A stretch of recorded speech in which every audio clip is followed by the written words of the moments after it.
Good morning, good afternoon, or good night, and welcome to Command Power, the show in which we discuss all things Magic the Gathering with a focus on Commander. And today we have another episode in our Spoiler Spotlight series in which I talk about, well, spoilers and tell you what my thoughts are on them. But before that, just a quick reminder to click subscribe if you enjoy my videos. We're well on our way to 1 million subscribers and your support means everything to me. And today we're going to be talking about one of our first spoilers from the Lost Caverns of Ixalan. It is Ojer Axonil Deepest Might for 2 colors and 2 red. It's a legendary creature, God 4/4 with trample, and if a red source you control would deal an amount of non-combat damage less than Ojer Axonil's power to an opponent, that source deals damage equal to Ojer Axonil's power instead. And when Ojer Axonil dies, return it to the battlefield tapped and transformed under its owner's control. And on the flip side, this is a land that taps to add red, and for 2 colors and 1 red transforms itself back into Ojer Axonil, and you can only activate it if a red source you control dealt 4 or more non-combat damage this turn and only as a sorcery. So this is an incredibly cool effect. I actually really like this new design of gods where they flip themselves over onto a land on the other side and then you have an option to get them back into the god form. It makes them feel very resilient, but you do have to meet the condition.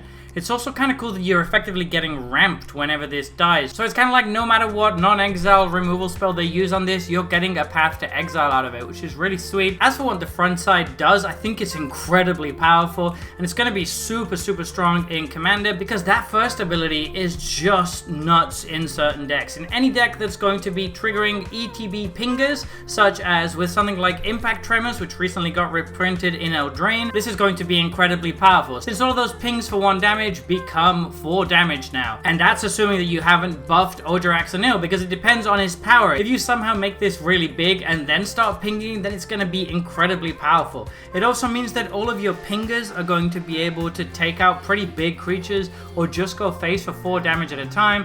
It's again incredible with Perforos, which is going to keep triggering it over and over.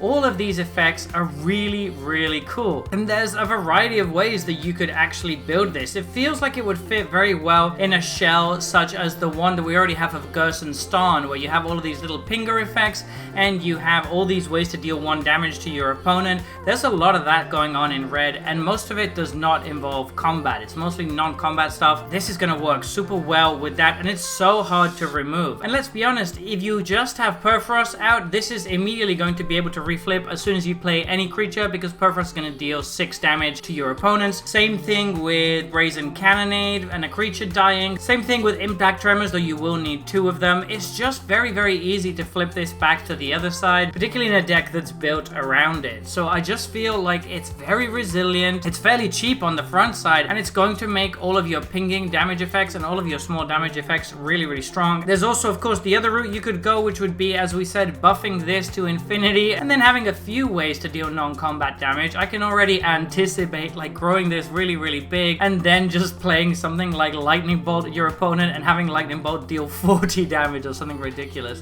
Just seems incredibly fun to build around and like there's going to be so many different ways to abuse this and I'm absolutely in love with this card. So there you have it. Those have been my thoughts on this new spoiler. What do you think about this card? Please let me know in the comment section below. I read all comments and respond to all of them too. And if you enjoyed this video, don't forget to click like or subscribe. It really helps the channel. And until next time, take care. Woo!